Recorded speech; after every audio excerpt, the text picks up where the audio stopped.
Assalamualaikum warahmatullahi wabarakatuh. Belajar apa kita hari ini? Okey, kita nak belajar tentang cahaya dan optik bagi Sains Tingkatan 5 KSSM dan juga Sains SVM Semester 3 bersama-sama dengan saya, Cikgu Rafidah Sadadi. Okey, dari Kolej Vocational Kelang.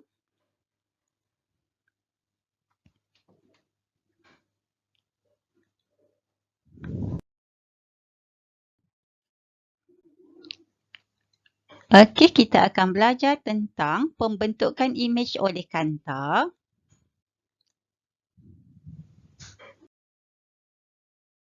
Sebelum itu, kita lihat dahulu standard pembelajaran yang perlu dicapai oleh para pelajar sekalian. Okey, kita lihat standard pembelajaran yang pertama ialah para pelajar mestilah boleh memeliharkan kanta cembung sebagai kanta penumpu dan kanta cekung sebagai kanta pencapah. Okey. Yang kedua, boleh menentukan panjang fokus bagi suatu kanta cembung menggunakan objek jauh. Yang ketiga, boleh menentukan ciri imej melalui gambar raja sinar untuk imej yang dibentuk oleh kanta cembung dan kanta cekung.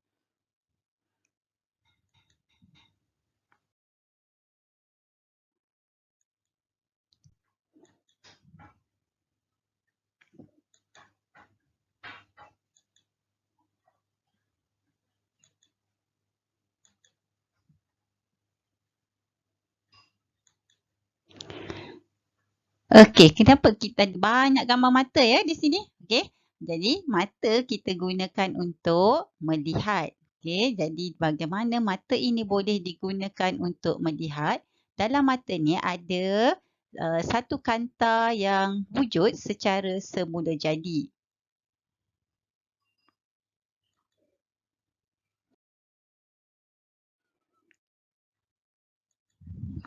Okey, apa dia kanta sebenarnya? Kanta ni dia merupakan medium lux sinar seperti kaca yang mempunyai satu atau dua permukaan melengkung. Dan ada dua jenis kanta, iaitu yang pertama adalah kanta cembung, kedua adalah kanta cekung. Okey, kalau kita lihat di sini gambarnya, kanta cembung. Okey, kanta cembung dia kembung di tengah. Okey, kembung di tengah. Cekung slim je ni, kurus di tengah. Okey.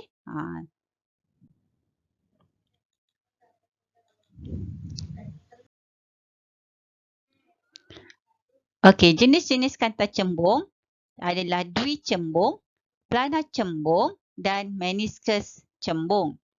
Okey, dan kalau kita lihat, dia mesti ada permukaan yang melengkung. Barulah ia adalah kanta. Dan ia adalah ianya kembung.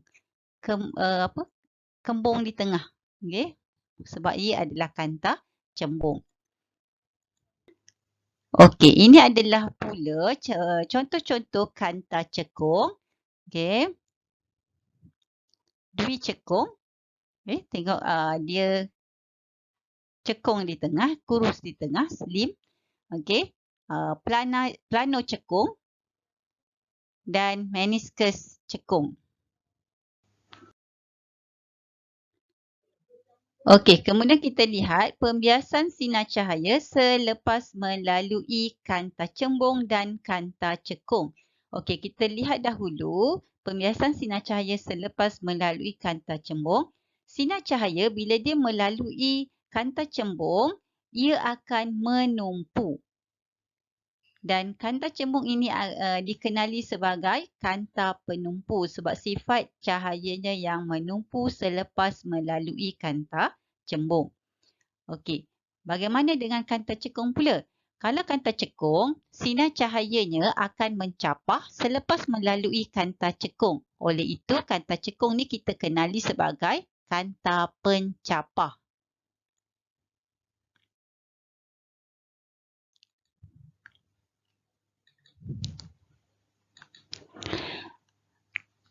Okey, kemudian kita lihat titik fokus bagi kanta cembung. Apa yang dikatakan titik fokus? Titik fokus ni dia satu titik dengan keadaan sinar cahaya tuju. Sinar cahaya tuju maksudnya sinar cahaya yang akan melalui kanta cembung. Okey, sinar cahaya tuju yang selari dengan paksi utama. Paksi utama adalah garisan yang di tengah-tengah ni. Okay, garisan yang di tengah-tengah ini dikenali sebagai paksi utama. Jadi sinar cahaya yang selari dengan paksi utama, dia menuju ke kanta, maka kita panggil dia sinar tuju. Okay. Selepas melalui kanta ni, sebelum melalui kanta, dia bergerak lurus.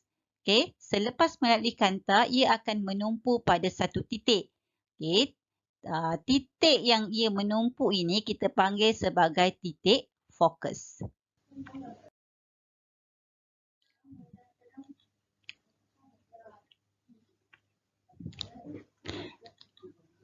Okey, kita lihat pula titik fokus bagi kanta cekung. Okey, sama juga kanta cekung, bila sinar cahaya melalui kanta cekung, okey, ia akan mencapah. Okey, dia tidak menumpu, ia mencapah. Jadi, bila sinar itu diekstrapolasikan ke belakang, jadi dia akan bersilang pada satu titik. Okay, jadi titik persilangan ini kita panggil sebagai titik fokus, simbolnya F bagi suatu kanta cekung.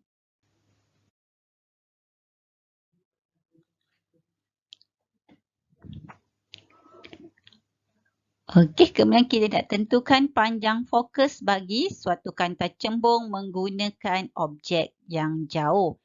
Okey, bagaimana kita nak tentukan panjang fokusnya? Okey, mula-mula kita letakkan satu kanta cembung pada pemegang kanta, kemudian kita halakannya ke tingkap yang terbuka. Okey, selepas itu kita letakkan satu skrin putih kat belakang kanta. Okey, kemudian kita laraskan kedudukannya. Kita gerakkan skrin putih itu sama ada kita gerakkan dia mendekati ataupun menjauhi kanta sehinggalah kita dapat satu imej yang tajam terbentuk pada skrin. Okay. Bila kita dapat satu imej yang tajam dah terbentuk pada skrin, kita ukur jarak di antara skrin putih tersebut dengan pemegang kanta. Okay. Di mana jarak ini kita panggil ataupun kita kenali sebagai panjang fokus.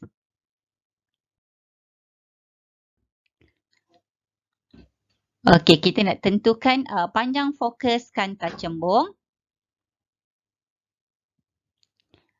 Okey, kita lihat dahulu simbol-simbolnya. Okey, kita ada kanta cembung, kemudian kita ada paksi utama. Okey, ini paksi utama. Paksi utama adalah satu paksi ataupun satu garisan yang melalui tengah-tengah kanta ini. Okey. Kemudian kita ada F. Okey, F adalah titik fokus. Okay, F adalah titik fokus dan kemudian kita ada F kecil ni, ia merupakan panjang fokus iaitu jarak di antara titik fokus ke pusat kanta. Okay, kemudian kita ada U. U adalah merupakan jarak objek iaitu jarak daripada objek ke pusat optik. Tengah kanta ya. Okey, kemudian kita ada V. V adalah merupakan jarak imej. Okey, jarak imej maksudnya jarak daripada imej ke tengah kanta, ke pusat optik. Okey, dan O adalah pusat optik.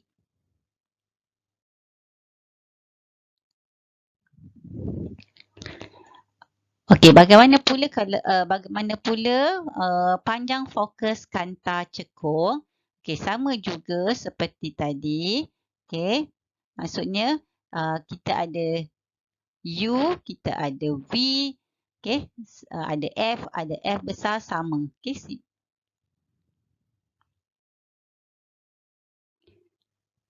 Kita lihat bagaimana kaedah untuk melukis gambar rajah sinar bagi kanta cembung dan kanta cekung. Okey, kita tengok dulu bagi kanta cembung macam mana nak lukis ya. Okey, mula-mula kita lukis kanta cembungnya. Kemudian satu garisan melalui kanta secara mengufuk. Okey, yang dikenali sebagai paksi utama. Okey, kemudian kita lukis tu berdasarkan kedudukan objek. Okey, katalah kedudukan objek itu adalah lebih besar daripada 2F. Okey, daripada lebih besar daripada 2 kali titik fokus. Okey, jadi kita letakkan kedudukan objeknya dahulu. Okey, katalah kita letak objeknya di sini. Okey, untuk melukis sinar, kita perlu lukis sekurang-kurangnya 2 sinar. Okey, jadi lukis sinar yang pertama selari dengan paksi utama daripada puncak objek. Lukis selari dengan paksi utama sehingga ke tengah kanta. Okey. Selepas kanta, sebab ini adalah kanta cembung, maka sifatnya adalah sinar cahaya akan menumpu pada titik fokus. Jadi selepas kanta, kita letakkan pembaris daripada tengah kanta ni sehinggalah kepada kita letak dari tengah kanta ni sehingga ke F. Okey, letak pembaris itu dan kita sambungkan. Okey, kita sambungkan. Kemudian kita perlu meletakkan anak panah sebelum kanta dan selepas kanta pada sinar yang kita lukis tadi. Okey. Kemudian sinar kedua yang perlu dilukis adalah sinar yang melalui pusat optik.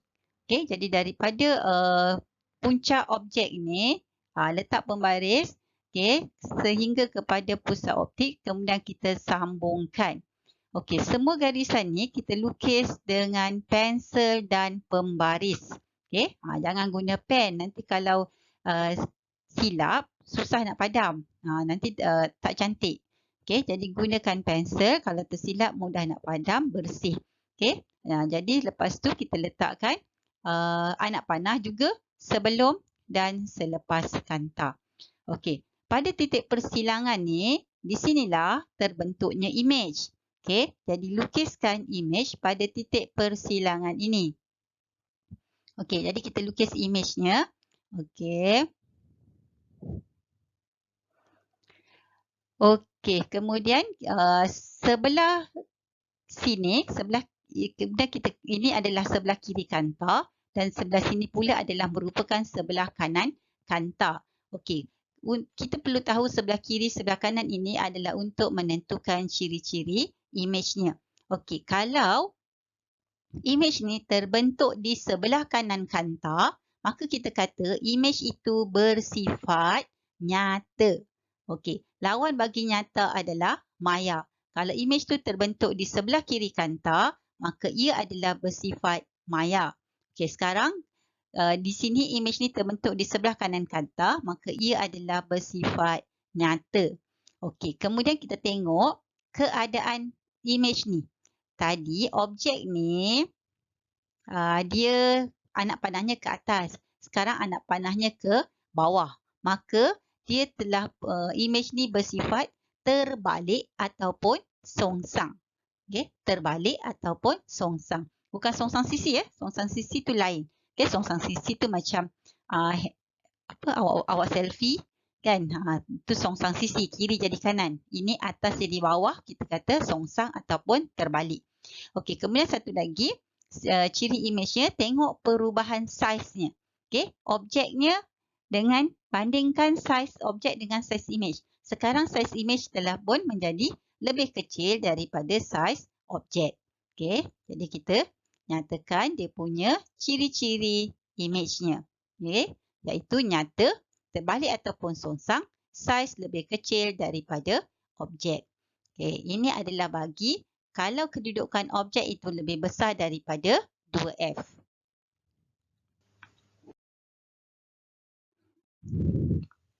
Okey, kita lihat pula kalau kedudukannya, sebab kanta cembung ni dia punya imej yang terbentuk adalah bergantung kepada kedudukan objek. Okey, jadi kalau kedudukan objeknya berada pada 2F. Okey, kalau objeknya berada pada 2F, jadi kita letakkan objek itu pada 2F. Okey, jadi caranya sama juga. Jadi kita lukis sinar cahaya selari dengan paksi utama. Okey, jadi selepas kanta, dia akan menumpu pada titik fokus. Okey, lepas tu lukis anak panah sebelum dan selepas. Okey, sinar kedua, lukis daripada puncak objek ini melalui pusat optik. Okey, lepas tu lukis anak panah. Okey, tempat persilangan ini kita lukiskan imejnya. Okey, jadi kita lukiskan imejnya. Okey, kemudian kita tentukan ciri-ciri imej. Okey, apa dia ciri-ciri imejnya? Imejnya sekarang terbentuk di sebelah kiri ke kanan. Okey, dia terbentuk di sebelah kanan kanta. Jadi kalau sebelah kanan kanta, maka ia adalah nyata. Okey, jadi ciri yang pertama adalah nyata. Okey, kemudian ciri yang kedua, kita buat kita tengok anak panah tersebut terbalik ke tegak. Okey, jadi dia adalah terbalik ataupun songsang. Yang ketiga, kita bandingkan saiznya. Okey, kita tengok ukur lah. Kalau tak boleh nampak dengan jelas, ukur. Ukur tingginya ni berapa, yang sini berapa. Okey, didapati saiznya adalah sama. Okey, jadi saiz sama besar dengan objek.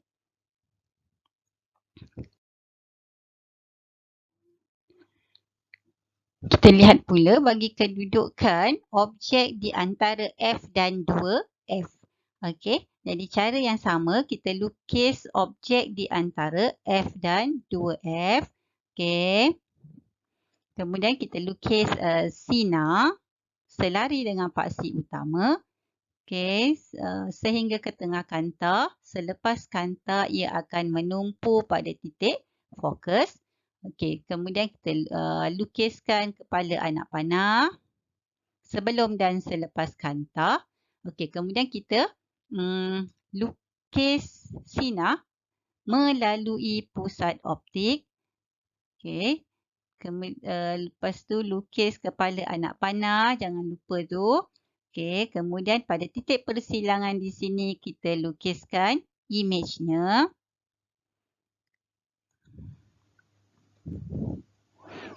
Okey, dah dapat imej, kita boleh tentukan ciri-ciri imej. Okey, jadi apa dia ciri-ciri imejnya? Okey, kita lihat imej ni terbentuk di sebelah kanan kanta. Jadi kalau sebelah kanan kanta, ciri imejnya adalah nyata. Okey, kemudian yang kedua kita tengok dia terbalik ataupun tegak. Jadi kepala anak panah tu ke bawah, maka ia adalah terbalik ataupun songsang. Okey, kemudian kita tengok kepada saiz imej. Jadi yang ketiga tengok pada saiz imejnya, bandingkan. Okey, jadi kat sini boleh nampak bahawa saiz imejnya adalah lebih besar daripada objek. Okey, saiz imej lebih besar daripada objek. Okey, kemudian seterusnya kita lihat jika objek berada pada F. Caranya sama saja. Objek berada pada F, lukis objek tu pada F. Kedudukan objeknya pada F. Kemudian lukis sinar macam tadi juga. Selari dengan paksi utama. Kemudian menumpu pada titik fokus. Lukiskan anak panah.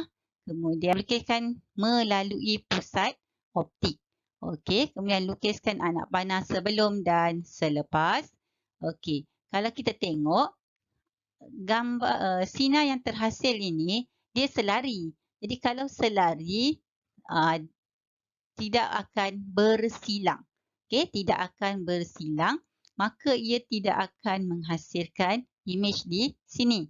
Okey, jadi kalau kita unjurkan dia pun, dia maksudnya dia akan terbentuk pada satu tempat yang sangat jauh.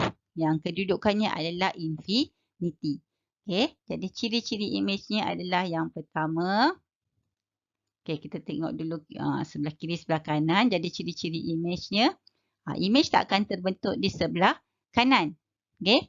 Tapi imejnya akan terbentuk di sebelah kiri di satu tempat yang sangat jauh lah. Okey, jadi yang pertama, ia adalah maya. Okey, kalau imej terbentuk di sebelah kiri kanta, ia adalah maya. Okey, yang kedua, okey, kalau di sebelah kiri ni, imej ni akan sama seperti objek keduduk dia punya arah. Okey, jadi dia adalah tegak. Okey, dan yang ketiga, sebab dia masih ke belakang ni sampai satu tempat satu kedudukan yang infinity, maka saiznya adalah lebih besar daripada objek. Okey, saiz imej lebih besar daripada objek. Okey.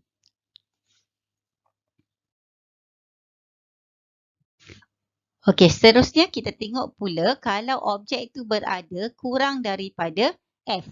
Okey, kalau objek itu berada kurang daripada F, okey, jadi kita lukis kedudukan objek kurang daripada F. Okey, kemudian kita samalah juga kita lukis sinar selari dengan paksi utama. Okey, kemudian dia akan menumpu pada titik fokus.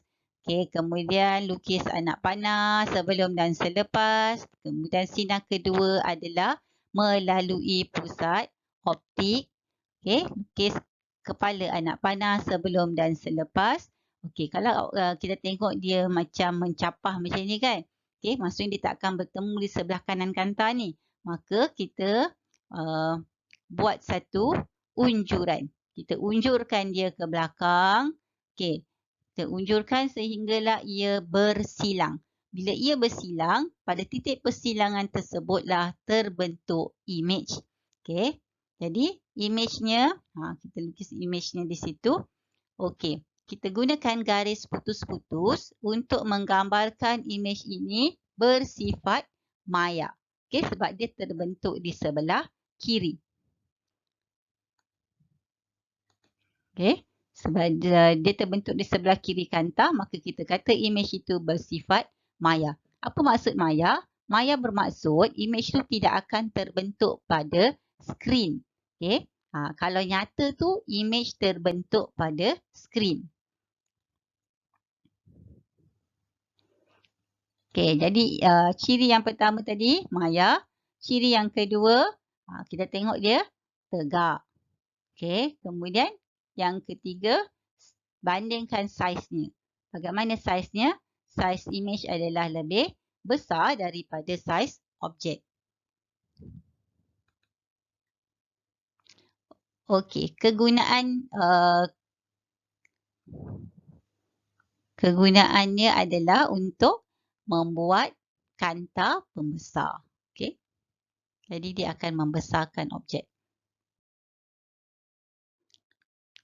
Okey, untuk kanta cekung pula, kita lihat bagaimana kita nak lukis bagi kanta cekung. Caranya sama juga. Okey, jadi kalau kita lukis kanta cekung, kemudian kita lukis satu paksi utama. Okey, cuma tukar kanta je ni. Tadi kanta cembung ni kanta cekung. Okey, katalah kedudukan objeknya sekarang berada di sini. Okey, kemudian sama jugalah sinar, kita lukis sinar pertama selari dengan paksi utama. Okey. Tapi bezanya di sini, selepas melalui kanta, sinar itu tidak akan menumpu pada titik fokus, tetapi ia akan mencapah. Okey, ia akan mencapah. Okey, bila dia mencapah macam ni, okey, lepas tu kita lukiskan anak panah sebelum dan selepas. Okey, kemudian sinar kedua adalah sinar yang melalui pusat optik. Okey. Okey, sebab dia mencapah macam ni, okey, lukis anak panah dulu. Sebab dia mencapah macam ni, maka dia tak akan bersilang di sebelah kanan kanta. Jadi kita buat unjuran ke belakang. Okey, kita buat unjuran ke belakang. Okey, pada titik persilangan tersebutlah terbentuknya imej. Okey, jadi kat situ terbentuknya imej. Bila di sebelah kiri kanta, kita lukis imej itu dengan garis putus-putus. Begitu juga dengan sinar tadi. Sebab sinar yang ini adalah maksudnya kita buat unjuran. Okey. Yang sebenarnya sinar yang berlaku adalah ia mencapah. Okey. Yang di belakang ni kita hanya unjurkan untuk melihat kedudukan imej. Okey. Jadi kemudian daripada sini kita boleh tentukan ciri-ciri imej. Okey, ciri-ciri imej yang pertama ialah apa dia? Dia bersifat maya. Kenapa maya? Sebab dia terbentuk di sebelah kiri kanta. Okey, ciri yang kedua adalah ia adalah tegak. Okey, dan yang ketiga bandingkan saiznya. Saiznya adalah lebih kecil daripada objek.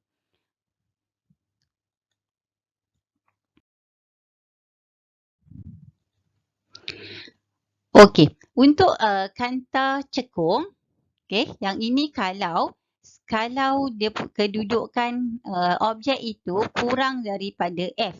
Okey, kalau kedudukan objek kurang daripada F. Yang tadi tu kedudukan objek lebih besar daripada 2F. Okey, di sini kalau kita lukis, kita akan dapat imej yang sama seperti kedudukan objek pada lebih besar daripada 2F, iaitu maya, tegak dan dikecilkan. Okey. Jadi, ciri-ciri imej yang dibentuk oleh kanta cekung bagi mana-mana jarak objek ialah dia sama je. Kalau kanta cembung dia berbeza mengikut kedudukannya. Tetapi kalau kanta cekung dia sama, dia tak mengambil kira kedudukan objek tersebut. Okey. Kalau kanta cekung, ciri-ciri imejnya adalah maya. Yang kedua adalah tegak. Yang ketiga, saiz imejnya adalah lebih kecil daripada saiz objek.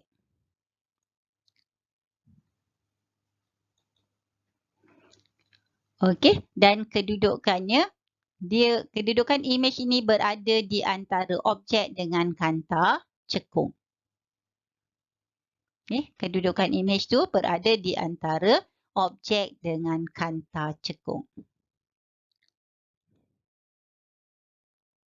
Dan sahaja perkongsian pada kali ini. Semoga ia memberi manfaat kepada anda semua. Sila like, subscribe dan share supaya lebih ramai yang akan mendapat manfaat daripada perkongsian ini. Sekian, terima kasih. Assalamualaikum. Bye.